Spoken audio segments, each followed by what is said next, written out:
आज मैं ट्रेन में बैठा हुआ ये सोच रहा था कि ये जो समय है, दिसंबर का अंत, इतना दर्द वाला समय, दिसंबर जनवरी OND worst quarter of the year, ये जो समय आप बिता रहे हो, ये 100-120 दिन है, जो ये 6 महीने की बेयर मार्केट है, ये कैसे प्रूव होगी कि आपके लिए बेस्ट इन्वेस्टमेंट थी। यकीन माना, मैं आपको फैक्ट से प्रूव करूंगा हर बार की तरह। मुझे पता है क्रिप्टो में कई नए लोग हैं, कई लोग हमारी वीडियो पहली बार देख रहे होंगे, उनको हमारी तकनीक नहीं पता, उनको हमारे रिकॉर्ड्स नहीं पता। ये जो समय है, ये जो पेशेंस है, ये आपको सिखाएगी। वीडियो स्टार्ट करने से पहले वीडियो में कोई भी बात जो है वो फाइनेंशियल एडवाइस नहीं है दोस्तों। ये वीडियो सिर्फ एजुकेशन और एंटरटेनमेंट पर्पस से है। स्क्रीन पर जो मैं आपको आंकड़ा दिखाने की कोशिश कर रहा हूँ, वो दर्शाता है कि ये एकमात्र साल है जहां पर बिटकॉइन ने S&P 500 को और गोल्ड के प्राइस को अंडर परफॉर्म किया है। जैसा आप देख पा रहे हैं, बिटकॉइन का प्राइस इस साल 1 जनवरी से लेकर अब तक करीब 10% डाउन है, और इसी समय, इसी ड्यूरेशन में गोल्ड का प्राइस जो है 70% बढ़ा है। बहुत ही रेयरेस्ट ऑफ रेयर महीना, साल कह लीजिए, ओकेजन है ये, जहाँ पर गोल्ड 70% बढ़ा है और बिटकॉइन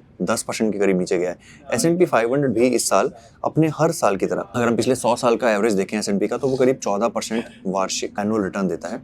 वो भी हर बार की तरह चल रहा है, 16% ऊपर है। बट अगर आप चीज़ें बेहतर होती हैं जब आप पिछले थोड़े से लंबे समय में देखें, पिछले 2 साल में 2 ईयर्स का ROI बिटकॉइन का 42% रहा है, गोल्ड का 48% और S&P का 60%। 3 साल का 74% बिटकॉइन हमेशा लीड करता है।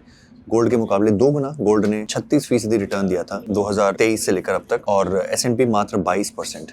एग्रीगेटेड है, कंसोलिडेटेड है। अब यहाँ पे सबसे बड़ा टेस्ट आता है बेयर मार्केट का टेस्ट। ये 120 दिन, ये 180 दिन, ये 1-2 साल, जिस समय बिटकॉइन जो है अंडर परफॉर्म करता है, इन समय पर आपको विश्वास रखना है। अगर मुट्ठी है तो मुट्ठी को टाइट करके रखनी है, राइट। अगर खरीद सकते हो तो बिटकॉइन को डिप पर खरीदो। अगर हम बेयर मार्केट को स्किप कर दें और पिछले 9-10 साल का देखें, तो एग्रीगेटेड एवरेज रिटर्न बिटकॉइन का 50 से 100% रहता है। 50 से 100% CAGR, compounded average growth return bitcoin का रहता है। वहीं गोल्ड जो है वो double digit, just about double digit में आ जाता है। और S&P का तुमने कहा, ये जो लोग स्टॉक मार्केट को देखकर लुभान्वित हो रहे हैं, सडनली कह रहे हैं कि स्टॉक में इन्वेस्ट कर देते हैं, US स्टॉक्स में इन्वेस्ट कर देते हैं। यस, आपको US स्टॉक्स में इन्वेस्ट करना चाहिए, क्योंकि वो एक लॉन्ग टर्म का स्टेबल रिटर्न वाला कंपनी है, प्लेटफॉर्म है। उसमें भी आपको अगर कोई पर्टिकुलर स्टॉक लेते हो तो रिस्क तो है, जोखिम हर जगह है, राइट। बट अक्सर आप देखोगे कि जो समय हम बिताते हैं मार्केट में, time in the market is more important than timing the market.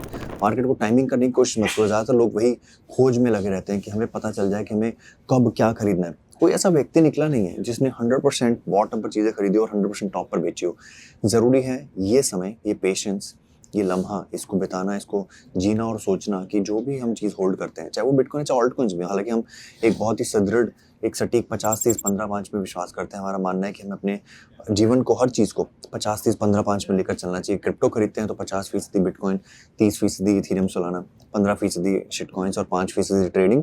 और जीवन में कुछ भी करते हैं, निवेश भी करते हैं, तो 50% स्टेबल एसेट्स, रियल एस्टेट, घर खरीदना, अपार्टमेंट खरीदना जिससे रेंट आ सके, राइट। 30% जो थोड़ी सी लिक्विड चीज़ें होती हैं बट और थोड़ी सी स्टेबल हैं, जैसे कि गोल्ड है, स्टॉक मार्केट है, ठीक है। बाकी 15 में आप शिट कॉइन्स की तरह क्रिप्टो में डालें। अपने नेटवर्थ का, अगर आपकी 1 करोड़ की नेटवर्थ है, तो केवल 15 लाख रुपए आप क्रिप्टो में डालें, ताकि अगर वो शून्य भी हो जाए तो आपको फर्क ना पड़े। बाकी 5% से आप लॉटरी करो, घूमो फिरो। मैं एक वीडियो इस पर बनाऊंगा, काफ़ी कमेंट आते हैं कि भाई आप साल में 5-6 ट्रिप करते हो अपनी फैमिली के साथ, इतना घूमते हो, इतनी एक्सपेंसिव ट्रिप्स करते हो, पैसा कहाँ से आता है? वो पैसे का एक छोटा सा ही, एक ऐसा ही एक जीवन का ज्ञान है, छोटा सा एक लेसन है, जो अगर आप सीख लोगे तो आप 20 तरह की ट्रिप्स कर पाओगे। कम आमदनी जरूरी नहीं है, सेविंग जरूरी है। पैसा बचाना पैसा बनाने से कहीं ज़्यादा जरूरी है। वीडियो पसंद आई तो वीडियो अपने दोस्तों से शेयर करो। ये छोटा सा लाइफ लेसन और कुछ नहीं है।